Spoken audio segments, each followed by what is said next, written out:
On October 18th of 2016, Deborah Danner, who was diagnosed with schizophrenia, was shot and killed by a New York City police sergeant.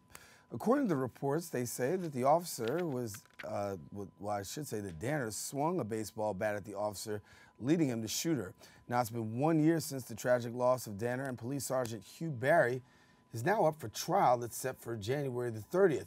Here now to talk about this shooting, we welcome now council member of the 12th District, Andy King, who has been very outspoken on the shooting, as well as a call for justice. And Councilmember King, good to have you. First of all, our condolences to you and your family, and good to have you sharing with us. Thank you.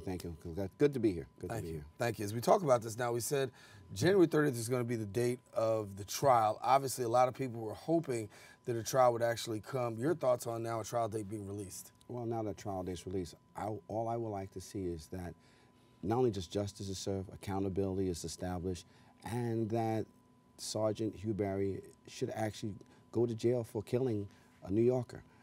You know, we've gone through this time and time again in this country. We've gone through time and time of this, that people of color get shot and killed by police officers and no one's ever held accountable. Whether you're talking about Eric Garner, you're talking about Ramadi Graham or Kai Gurley, you know, when does the narrative stop? You know, so we are now in the council, we are now in the neighborhoods, we're in the community are saying, hey, Commissioner O'Neill even said that there was a mistake. The officer failed. There's protocols that are in place when you have to deal with a mentally disturbed individual. Now, I will say to all the men and women in blue, I applaud you for taking on the job to protect. I've even done the civilian class, and I understand how the blood can rush, the adrenaline flows when you're in a tight situation. But you have been trained. You are a sergeant. You've been trained when you have to deal with a MDP, as they call them, and say, hey, how do we address this now? MDP meaning mentally disturbed person, right? So if you know that this is what you're walking into, certain protocols kick in place. It's not like you just walk into any violent situation or potentially violent situation. In addition, you know, she's been known to this precinct. There's been calls to this house before. So there's a history. So there's a different way that these officers should have addressed it, and these two officers made a blunder going in that day. Let me go here about justice, because you've been talking about justice, wanting justice. You mentioned that there have been previous incidents. I date myself back to being a reporter or anchor right here, sitting here with Francis Lavoti and Anthony Baez, and the judge then was Gerald Scheinlein. And Judge Scheinlein said that, you know, that basically with the evidence that he received, he saw that there was something wrong, but yet and still it wasn't enough to convict. In this particular case, we're seeing now that the officer has opted not for a jury trial, but a trial by judge. Does this give you any optimism or any real cause of concern? I sat in a trial with a judge, with Ramadi Graham, when it came to violating police codes of conduct. And if you have a judge that is committed to finding the truth and delivering a verdict on the truth, then I'm fine with it. You know, I don't want to spend taxpayers' money, because if I'm looking and saying Daren Jaime is sitting here with a pair of glasses, I don't need to have a whole conversation for 5 months to find out whether or not you're wearing glasses. If the evidence on day one, it's almost like with open and early discovery. If the information early on dictates that there's a guilty or innocent, then we should swiftly move towards a decision. And in the case that's this officer, you know, he moved swiftly to pull out his gun when he could have pulled out a taser. You know, you're talking about a mentally disturbed person, then when you pull out a gun, then proceed to swing a bat. Yeah, of course, this is what you've created, that environment. But in the essence of this real conversation for New York and all of America, this is a challenge, because if I really believe, and I know through the history of us, if you respect communities of color, then you don't go in with thinking that I have to pull out my gun first. You're going to tell me, because this never happens in other communities, you're going to tell me there aren't mentally disturbed individuals in white communities or any other community, but in the black community, there's always a kill first, and then we'll figure out how to answer questions later. And we must stop this when it comes to the people who have taken a vow to protect and serve us. And if you can't do it, then this is not the job for you. Now, this took place in 2016. Subsequently, since then, talk to us about police-community relations, because you're a councilman in the district. How has this changed relationship between community and police? I say it all comes down from the head. Now, in the 4-7 precinct, we had an Inspector Real Stevenson, and congratulations, he was just promoted to Deputy Chief. But he was able to create a new culture in the 4-7 precinct that allowed community and officers to recognize that we all coexist in one community. If you get the heads that are thinking that way, then you can have a paradigm shift of the officers' thinking.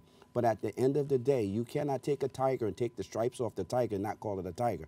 I call it for what it is. If you are an officer who are not sensitive to the black community or communities of color, you will not, because you took some training, all of a sudden become sensitive when you come into an intense situation. Your natural instincts come in and you get kick in. If you've been taught all your life that the black or brown communities are savages, they don't know how to behave, they don't know how to act, you know, you always got to be on guard, then you're going in to police that community. But when you go into a community that doesn't have those labels, you're going there to serve that neighborhood. So we have to have a different paradigm shift from the heads up to, because the police guard is still an old guard. So if those same ideas are still back from 1960 and 50s and they're captains and sergeants and chiefs now, if they haven't changed their mindset, that's the same mindset you offer to a new officer who is green, who walks in, who may not have the experience of growing up in a community of color. Have you had the opportunity to talk to the Danner family since this is the new date has been released? I have not had the opportunity yet, but when it did came out, I did put out my statement, and I'm looking forward to speaking with them, to offer my support in any way, not only as a council member, but just a brother in Christ, to do all we can to make this situation that much more easier for them. So what's the message you give to people, given the fact that there's a lot of questions, a lot of people in our community certainly feeling like, hey, we've been down this road before when it comes to police, and to see a conviction, that doesn't always happen, has not happened. So what do you tell people and give them the assurance of that there's going to be equality and justice for all?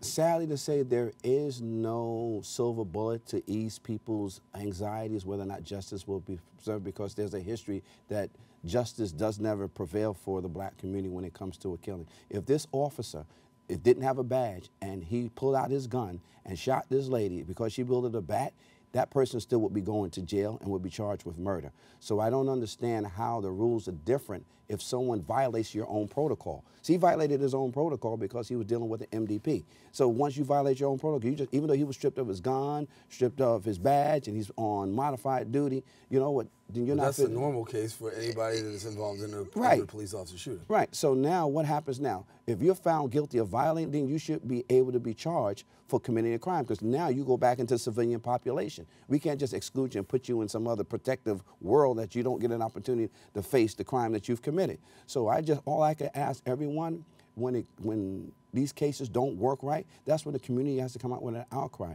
And as much as I appreciate some of the top brass at NYPD, if they can't figure out how to make sure that truth and justice is served, then you got to start changing heads. If people don't want, it's just like with an elected leader, elected official, if they're not doing what you elected them to do, then you got to get somebody else in there. And the only way that happens when people put a public outcry when things don't work out right for the public. All right, Councilmember Andy King, thank you so much for coming and sharing with us. No pleasure. We'll continue to follow the story. As we said, the Deborah Danner case will be going, I should say it's not the Deborah Danner case, it's actually the officer's case, and he'll actually be going before trial. Trial is set for January the 30th. You'll continue to follow it here on Open. It'll be a trial by judge, and as those details become more available, we'll bring them to you here on Open.